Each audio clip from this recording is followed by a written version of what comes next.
রাজ্যের সমস্ত এইআরওদের সঙ্গে ভিডিও কনফারেন্স আজ সন্ধ্যে 7টায় ভিডিও কনফারেন্স করবেন মুখ্য নির্বাচনী আধিকারিক। কনফারেন্সে এইআরও ছাড়াও থাকবেন অন্যান্য আধিকারিকরা।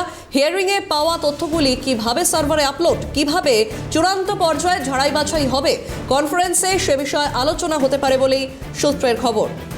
রাজ্যের সমস্ত এইআরওদের সঙ্গে ভিডিও কনফারেন্স আজ সন্ধ্যে 7টায় ভিডিও কনফারেন্স করবেন রাজ্যের মুখ্য নির্বাচনী আধিকারিক। কনফারেন্সে এইআরও ছাড়াও থাকবেন অন্যান্য আধিকারিকরাও।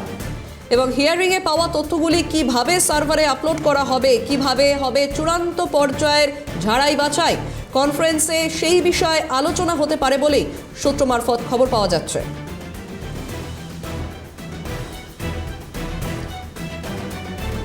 কনফারেন্সে থাকবেন ইআরও এবং এইআরও, এছাড়াও থাকবেন অন্যান্য আধিকারিকরাও এবং কনফারেন্সটি করবেন মুখ্য নির্বাচনী আধিকারিক। হবে ভিডিও কনফারেন্স আজ সন্ধ্যে 7টায় এবং রাজ্যের সমস্ত এইআরওদের সঙ্গে এই কনফারেন্স, অন্যান্য আধিকারিকরা সেখানে থাকবেন এবং এই কনফারেন্সে যে বিষয়ে আলোচনা হবে বলে খবর, তাতে হিয়ারিংয়ে পাওয়া তথ্যগুলি কিভাবে সার্ভারে আপলোড করা হবে, কিভাবে চূড়ান্ত পর্যায়ের ঝাড়াই বাছাই হবে সে বিষয়ে আলোচনা হবে এই ভিডিও কনফারেন্সে, এমনটাই সূত্র মারফত খবর পাওয়া যাচ্ছে।